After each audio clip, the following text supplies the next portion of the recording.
రాజకీయ స్వార్థం కోసమే జమిలీ ఎన్నికలు నిర్వహించేందుకు బీజేపీ యత్నిస్తోందని సిపిఎం పొలిట్ బ్యూరో సభ్యులు బివి రాఘవులు విమర్శించారు. ఢిల్లీ ఎన్నికల్లో ప్రయోజనం కోసమే ఒకే దేశం ఒకే ఎన్నికను బీజేపీ తీసుకొస్తోందని ఆక్షేపించారు. పార్లమెంట్లో జమిలీ బిల్లు పాస్ కాదనే విషయం తెలిసినా వార్తల్లో నిలిచేందుకే బీజేపీ ప్లాన్ చేస్తోందన్నారు. ఈ ఫార్ములా కార్ రేసులో అవినీతి జరిగితే త్వరగా విచారణ చేసి చర్యలు తీసుకోవాలన్నారు. జిమ్మిక్కుల కోసమే సావిత్రిబాయి పూలే జయంతిని మహిళా ఉపాధ్యాయురాలుగా ప్రభుత్వం ప్రకటించిందని ఎద్దేవా చేశారు.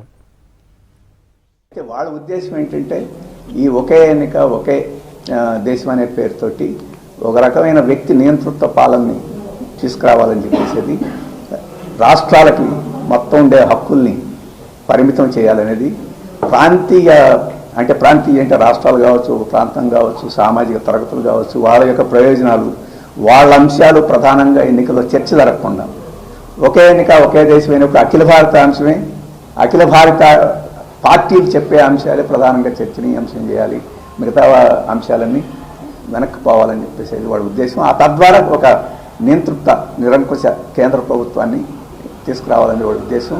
ఆ చర్చకి ఇది అవసరం. ఆ చర్చలో ఎంతమందిని మోసం చేయగలిగితే, ఎంతమందిని భ్రమలో పెట్టగలిగితే వాళ్ళంత లబ్ధి. అందుకనే దాన్ని తీసుకొచ్చారు. అందుకని పార్లమెంట్లో పాస్ అవుద్దా లేదా దానితో నిమిత్తం లేకుండా వాళ్ళు చేస్తున్నారు.